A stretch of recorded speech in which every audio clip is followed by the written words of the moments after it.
முஸ்லிம் அல்லாதாரின் விழாக்களில் முஸ்லிம் தலைவர்கள் உறுப்பினர்கள் கலந்து கொள்வது குறித்து புதிய நிபந்தனை விதிப்பது அறிவிலித்தனமானது என முன்னாள் ஜாசிகா தலைவர் ரானி லியூ சாடியுள்ளார்.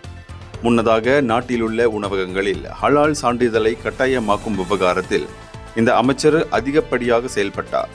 குறிப்பாக பன்றி, மதுபானம் விற்கக்கூடிய கடைகளுக்கு அது பேரிடியாக இருந்தது. இவ்வாறு பல இன மக்கள் வாழும் நாட்டில் தொடர்ந்து சமயவாதி போல் இயங்கி வருவது அமைச்சருக்கும் அரசாங்கத்திற்கும் நல்லதல்ல. மக்கள் ஒற்றுமையாகத்தான் இருக்கிறார்கள். அதனை அரசாங்கம் வரவேற்க வேண்டுமே தவிர புதிய பிரச்சனைகளை ஏற்படுத்தக்கூடாது. இந்நாட்டில் ஒவ்வொரு மதத்தினருக்கும் தனித்தனி பாரம்பரியங்கள் இருக்கின்றன.